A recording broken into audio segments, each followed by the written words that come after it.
दोस्तों, इमरान खान के बेटों की रमजान 2024 में बुशरा बीबी के साथ उम्रा की वीडियो तेजी से सोशल मीडिया पर वायरल हो रही है। इमरान खान के बेटों को ईसाई और गैर मुस्लिम कहने वाले खुद इस पूरी दिल छू जाने वाली वीडियो को देख लें कि मुखालफिन और नून लीग वाले इमरान खान के शेर बेटों पर तनकीद करना भूल जाएंगे। इस वीडियो को पूरी देखने के बाद वो प्रूफ सामने आ जाएंगे जिससे जाहिर होगा कि इमरान खान के बेटे ईसाई या गैर मजहब नहीं बल्कि दीन हक इस्लाम की तरफ रागिब हैं। दोस्तों, जैसा कि आपको पता है कि बहुत कम लोग जानते हैं कि इमरान खान के बेटे कासिम और सुलेमान दीन हक इस्लाम से बेहद मोहब्बत करते हैं। ये मक्का मदीना जो गया, जितने हमारे लोग उम्रे पे गए, वैसे ये टाइम नहीं था उम्रे पे जाने का।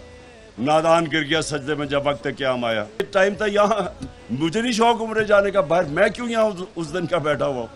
ये टाइम है जितना एक एक आपका घंटा इंपॉर्टेंट है। बुशरा बीबी इमरान खान के साथ उम्रा अदा करने के बाद पहली बार बेटों के साथ उम्रा अदा कर रही हैं, जिसे देखकर इमरान खान से मोहब्बत रखने वाले सारे मुसलमान बेहद खुश हैं, क्योंकि बुशरा बीबी भी कासिम और सुलेमान की मां से कम नहीं है। रमजान के महीने में बुशरा बीबी और बेटों की उम्रा की सादत हासिल करना इमरान खान के चाहने वालों के लिए बहुत बड़ी खुशखबरी है। उम्रा करते हुए कासिम और सुलेमान के सामने बहुत से लोगों ने इमरान खान जिंदाबाद पाकिस्तान जिंदाबाद के नारे भी लगाए। उम्रे की सादत हासिल करने के बाद इमरान खान के शहजादों ने उन लोगों के मुंह हमेशा के लिए बंद कर दिए हैं जो कि इमरान खान के बेटों को गैर मुस्लिम कहते थे।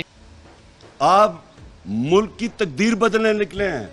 पहली दफा इतनी बेदारी आ गई, लोग खुद ही खड़े हो गए हैं। मैंने कभी इस तरह का माहौल नहीं देखा। जितनी आप इस वक्त लोगों के अंदर जाएंगे, लोग आपके साथ चलेंगे। दोस्तों, इस बड़ी खुशखबरी के हवाले से अपनी राय का इजहार कमेंट सेक्शन में दें। वीडियो अच्छी लगे तो लाइक करें और इस चैनल को सब्सक्राइब करें।